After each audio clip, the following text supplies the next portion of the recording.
Good morning, everybody. Good morning, good afternoon, good evening, and a good night. I am King Pigley. This is Gaming Imperfectly, the most imperfect channel on YouTube. Welcome to the channel, guys. If you are new to the channel, I am King Pigley, and I hope you like what you see. And get ready for a crazy story. Again, guys, we're going to Missing 411 today, book series by David Paulides. He's an ex-police detective. If you haven't seen my other Missing 411 videos, please go check those out. Here lately, I've been doing stories with the 411. But it's been hunters. It's been grown men in their 30s and 40s that have gone missing in the woods. Today we're going to do a little bit different. We're going to talk about Dennis Martin, who is a 6-year-old boy who went missing back where I'm from, my hometown, in the Great Smoky Mountain National Park. So stick around, because this one is really strange. Dennis Martin disappeared on June the 4th of 1969, on Father's Day no less. And it actually happened at Spence Field, a place I've been more than once in my life, on the Tennessee side of the Great Smoky Mountain National Park, on the border of North Carolina and Tennessee. Now, I am from Western North Carolina. I grew up in the mountains of Western North Carolina. I went to a school called Smoky Mountain High, and it was right outside of Cherokee, the Indian reservation that is there. And I happen to know quite a bit about those mountains. And I grew up actually hearing the story of Dennis Martin. Here it is. I want to tell you guys the story, and then I would love to hear what you guys have to say. So please leave something in the comment section below, because I really want to hear your opinion on this tale, because it is absolutely true. Every bit that I'm going to tell you is from case files and reports that David Paulides got and actually put together in his Missing 411 book about the disappearance of Dennis Martin. But disappearance is such a strange word to use with this, because honestly, I think the best thing about this, to say about this, is something took Dennis Martin. And I would love to know your opinion on it. But anyway, so back in 1969, on Father's Day, Bill Martin, or William Martin, Dennis's father, his father, Clyde, so Dennis's grandfather, Clyde Martin, and Dennis's older brother all went to Spence Field in the Great Smoky Mountain National Park. They had actually camped out for a couple of days because it was Father's Day weekend, and they were having a great time. They enjoyed the outdoors. Bill was ex-military, and he was actually from not too far away in Tennessee, so they just kind of went up on the parkway and went up into the Great Smoky Mountain National Park, which is a beautiful and wonderful place that's visited by millions of people every year. And if you guys ever get a chance, you should go, because it is absolutely gorgeous there. However, this trip didn't end at all like the Martin family thought it would. And what exactly happened was, on the morning of June the 4th, Bill Martin and Clyde Martin, the grandfather, and of course the two Martin children, Dennis being the youngest at 6 years old, went up on top, hiked up to Spence Field. Now, it's easy to get to Spence Field, guys. It's a well-maintained trail. It's very easy. Lots of hikers use it. It's if you are a hiker, it would be what is considered a novice trail. It's not difficult terrain on the trail. Now, off the trail in Great Smoky Mountain National Park, it is rugged terrain. I surveyed land in Western North Carolina in my younger days, man, back when I was 18, 19, 20 years old, and I can tell you that it is no small feat to hike through those mountains, and it's actually a place that the United States military trains Special Forces units, because it is such rugged terrain, to mimic certain terrains around the world that they might encounter. It's that tough. But Spence Field is easy to get to, so keep that in mind. And so the Martin family made their way up to the top of Spence Field and were having a grand old time. And while they were there, strangely enough, another father showed up with his two children. And it just so happened, coincidence being what they are, strangeness being what they are in this story, their last name was also Martin. So the Martins and the Martins met up on Spence Field, and the second Mr. Martin said, "Hey, do you mind if our kids play together?" And Bill Martin and Clyde Martin said, "Sure." And they kids started playing, but the men were keeping a very close eye on their children. Both Martin families were watching the kids play, and they were having a grand time. And it must have been, it was a beautiful day. Let's not forget, guys, the weather at this point in time, it is June, it's summer, it is absolutely gorgeous weather up on the parkway at that time of year. Yeah, rain comes. It does rain a lot in western North Carolina, but on this particular day, it was beautiful and sunny. The kids started playing hide and go seek. And Dennis was wearing a bright red shirt and all these other, and a pair of shorts. And Mr. Martin, Bill Martin, was watching his son, the youngest, Dennis, very closely. And he was still conversing with the other Mr. Martin and his father, Clyde, but he was keeping a very close eye on Dennis because he was 6. He was a young kid, and you got to watch your children. And Mr. Martin, Bill Martin, was a very caring and loving father, a very dedicated father. So he was keeping a very close eye on his son, Dennis. Dennis, at this point in time, was probably, according to all reports, there's no probably to it. According to reports, Dennis was about 55 feet away from his father. 55 feet, guys. He watched Dennis go behind a bush to hide, playing hide and seek with these other boys. And after a few minutes of watching this bush, he says, to this day, Mr. Martin will tell you that he never took his eye off that bush. He was watching it. And then the boys couldn't find Dennis, and so they said, come out wherever you are, and Dennis didn't come out from behind the bush. So Mr. Martin ran over to the back of the bush, and Dennis was gone. Panic struck in right then and there. So Mr. Martin and the other Martin and Clyde Martin, the grandfather, the boys all started yelling for Dennis and calling for Dennis, and there was no answer. Mr. Martin, Bill Martin, the father of Dennis, then took off down the trail that was behind the bush that actually, well, remember, I'll show you pictures of Spence Field. It's actually a very open place. But there was a trail, you hike up to it. On the other side of the field is another trail leading off. And Mr. Martin, being ex-military and actually being, in 1969, a very fit man, took off down this trail at top speed, yelling for his son. Now remember, Dennis just went missing, guys. So he hauls ass down this trail as fast as his legs can carry him for 2 miles. He runs down that trail, 2 miles, and never sees a sign of Dennis. So he's calling for Dennis. He's out of breath. He gets 2 miles away from Spence Field, no sign of his son.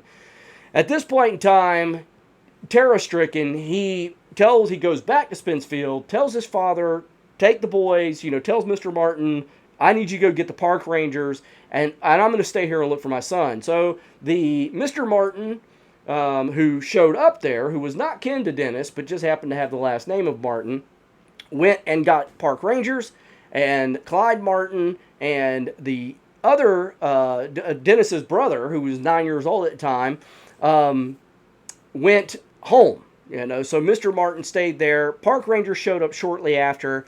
And guys, one of the largest searches in western North Carolina history kicked off at this point in time. Now, something strange that I want to point out, and all of these cases we've covered in the 411 phenomena, because that's what it is certainly phenomena, is that shortly after these people disappear, usually a storm comes in. It happened with Aaron Hedges. It happened with Corey Kelly. It happened with Bart Shalair.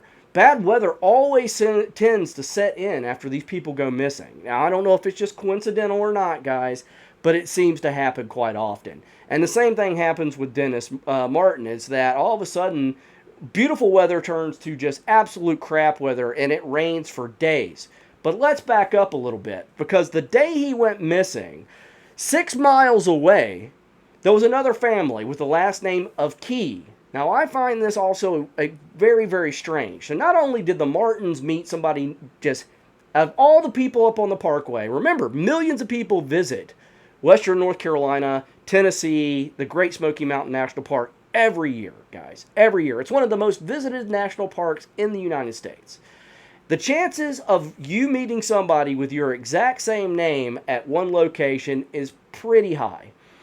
But still, strange, maybe, coincidental, possibly, but it's weird. But then, 5 miles away, another family with the last name Key were also in the Great Smoky Mountain National Park for Father's Day. And Mr. Key went to a park ranger and said, where's a good place that my kids can see a bear? We want to see some bear. Now, granted, we have black bear in western North Carolina, guys, and not grizzlies. We have black bear. There are no mountain lions in western North Carolina. A lot of people will try to convince you that there are today. If there are, there's so few of them, it's not even funny. But I know for a fact that living there most of my life, I've never seen a mountain lion. Even going camping, I'm an outdoorsman, never seen a sign of it. Anyway, they wanted to see some black bear, the Key family. So they tell them to go down to a place called Rowan Creek. That's Rowan. And the family's like, if you go down, the park rangers tell the Keys, if you go down to Rowan Creek, you're sure to see some bear there this time of year. Just be patient and they'll come through usually.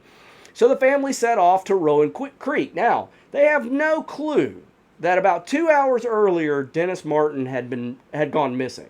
So this is 2 hours after Dennis Martin had gone missing. 5 to 6 miles from where Dennis had gone missing, the Key family were heading towards Rowan Creek looking for bear, when all of a sudden one of the Key children, looks up at the mountain and goes, "Dad, look, a bear." And that's when Mr. Key, in newspapers and his description to National Park Service, was that he heard the most sickening, loud, deafening scream that he's ever heard in his life. It didn't sound like a bear. And he looks up to where his son's pointing, and his son's holding his ears, and they're kind of freaked out because they just heard this, like I said, this is how he described it, guys. Sickening, deafening scream he's ever heard. By verbatim, that's what he said, quote unquote. He looks up to where his son had said he saw the bear. When he looks up to where he saw the bear, his dad goes, "That's not a bear." To his description, it was a large, hairy, or shaggy, he uses the word shaggy, large, shaggy-looking man wearing furs, carrying something over his shoulder, running up the hill. Your guess is as good as mine. But he knows it's not a bear, all right? He knows it's not a bear. It's walking or on two legs. It's heading up. Now, I've seen black bear walk on two legs, guys. I'm not saying black bear can't walk on two legs. They most certainly can, but they don't scream. I can promise you that, all right? Because, again, I've experienced black bear in the wild. I've had dealings with them in my front yard. I've seen black bear do some crazy stuff, and black bear don't scream. I just don't know what to tell you. So, but Mr. Key didn't know anything. You know, he didn't know that Dennis had gone missing. So he didn't say anything initially to the Park Service or anything else. He just thought there was some creepy guy. In fact, he thought it was a moonshiner running up the hill and just didn't want to be seen. And so he didn't say anything. But he did tell his kids, "Yeah, let's get out of here. Let's head back that way. Seeing bear aren't that important, and there's a creepy guy running around the woods, so let's get out of here."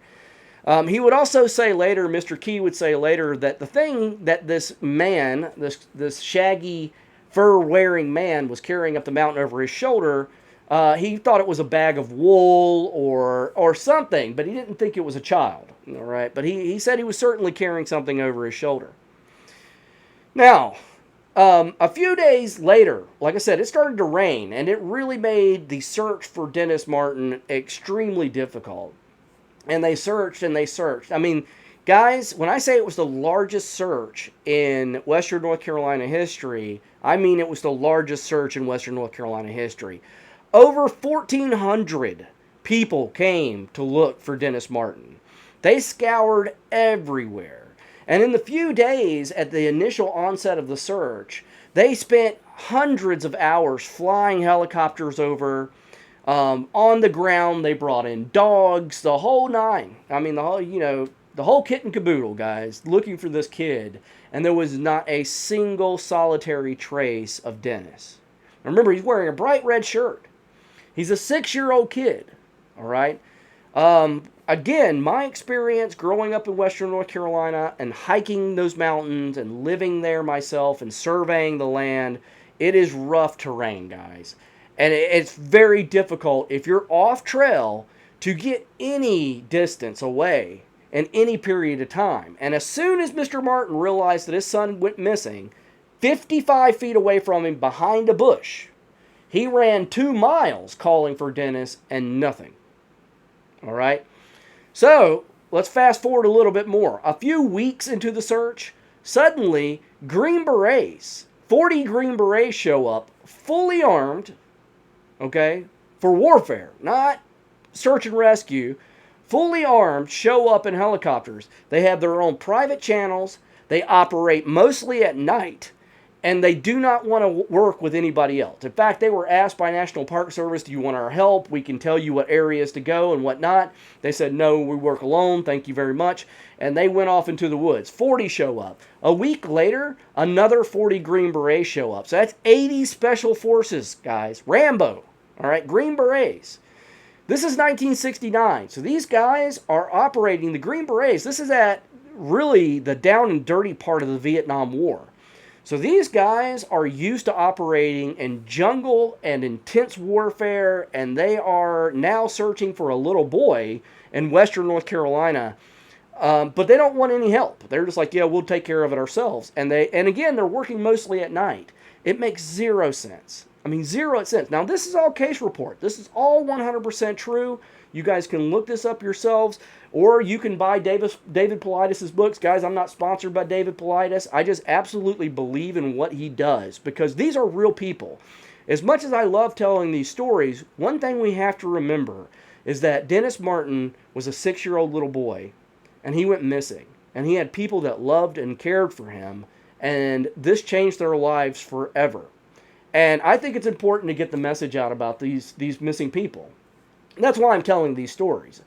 However, the Special Forces units showing up out of the clear blue, David Paulides has put in, Freedom of Information Act being what it is, has put in requests to find out who contacted the Green Berets, what were their orders while they were there. And not only did he not get answers and was ignored, they just didn't give him anything. They didn't like brush him off. They didn't respond to him saying, no, your request for information is denied. They just didn't answer him. They're just like, what are you going to do? So they've never responded to who contacted the Green Berets in the first place. When they showed up, what was their mission? What were they told to find? Because they said they were looking for Dennis Martin, but they were operating at night. You know, who are you looking for at night? You know, a 6-year-old boy? But I find it extremely strange that the Green Berets showed up in the first place to help look for a kid, because they don't usually do that. All right.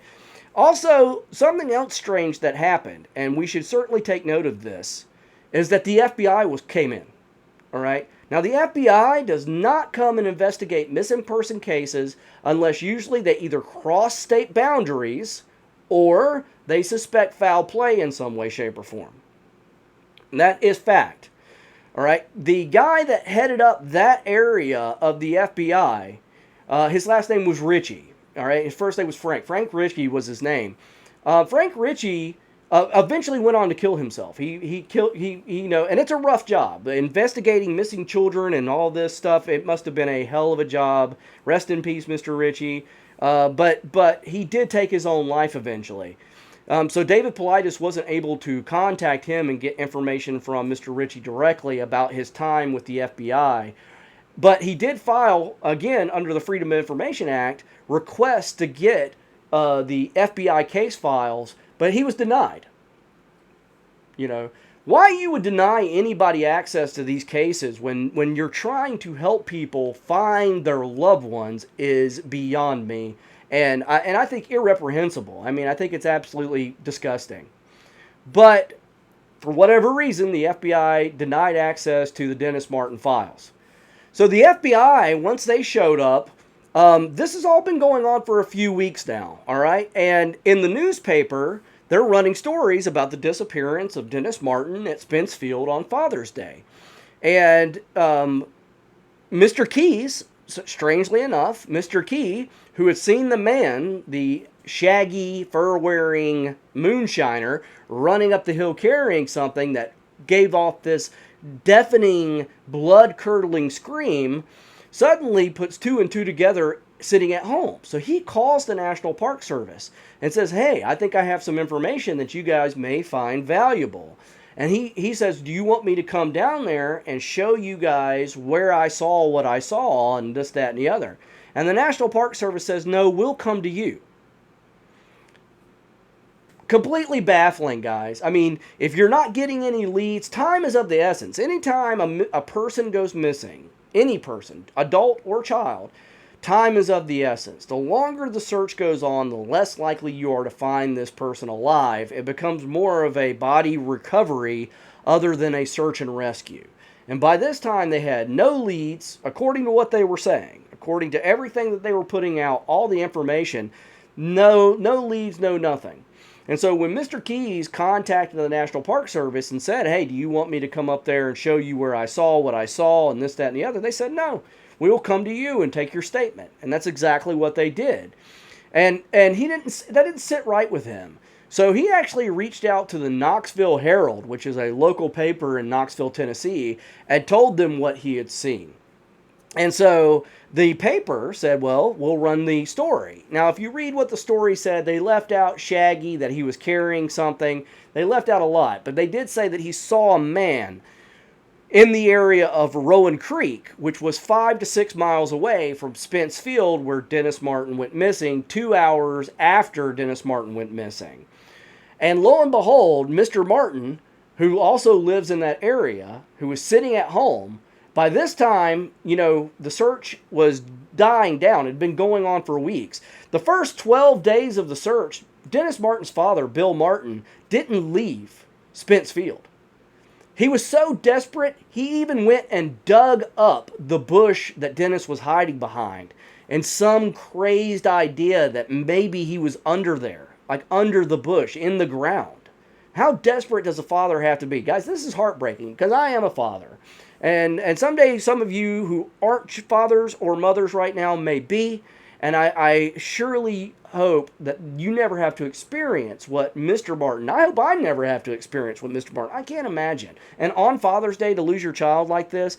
So again, he didn't leave the park for 12 straight days. He stayed there looking for his son. In desperation, even dug the bush up that Dennis went missing behind. So when he's at home now, sitting there, worried out of his mind, sitting there with his wife, who is just completely distraught, he picks up the paper, and lo and behold, what does he see? He sees this story by a man named, Mr. Keys, who sees a man carrying something and hears a scream 5 miles away, 6 miles away from Spence Field.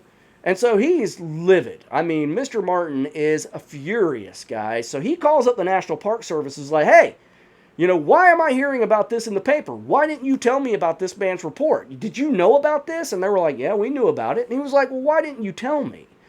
And you know what their answer to this is that it's not possible for Dennis to have gotten that distance in 2 hours. So he went missing in Spence Field. There's no way that Dennis got to Rowan Creek in 2 hours. Well, they're not wrong.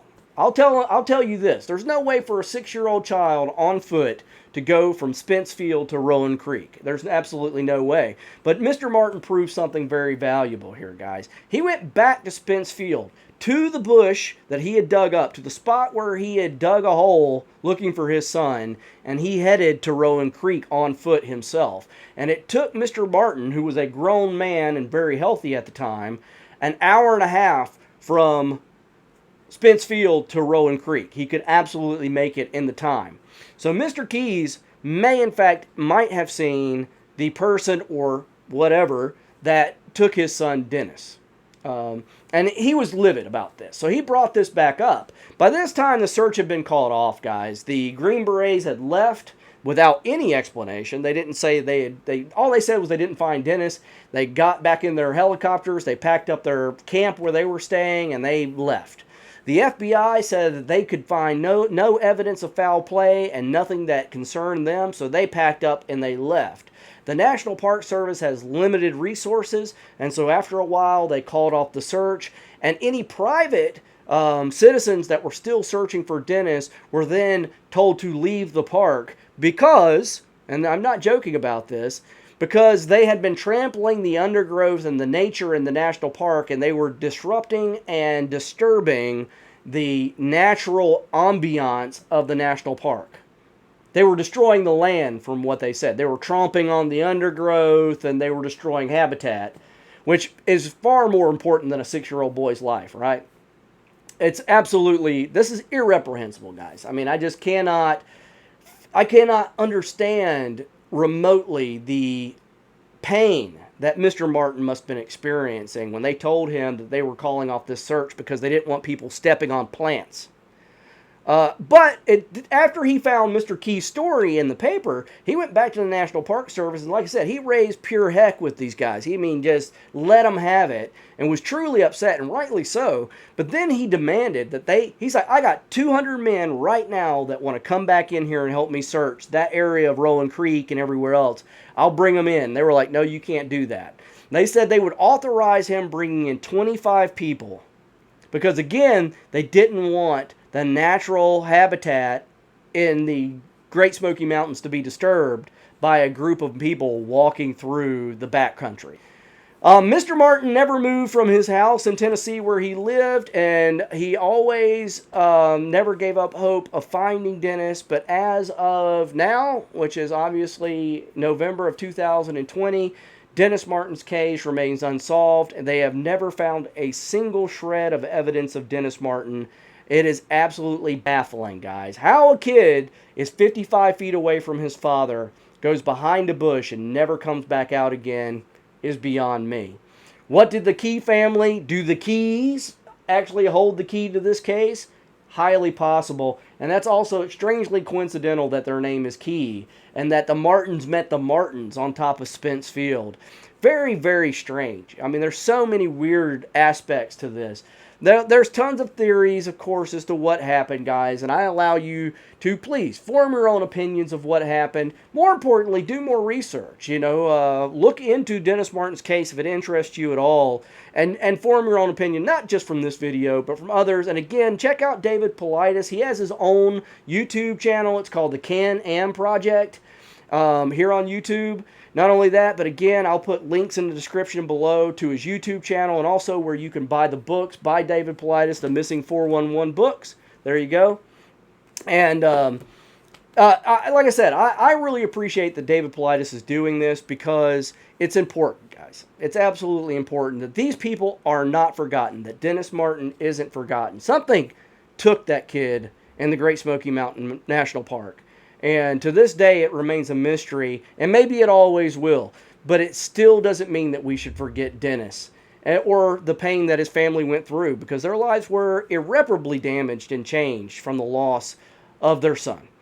But that's it for King Pigley today, guys. Thank you so much for being here. If you enjoyed, it's hard to say you like this story, but if you enjoyed the storytelling and you want to see more, hit that bell, get the notifications, hit subscribe. Keep coming back, and please smash in that like button. It helps me out, guys. It lets me know you're enjoying the content. But anyway, that's it for King Pigley today. I'm out of here, and I will see you guys in the next video.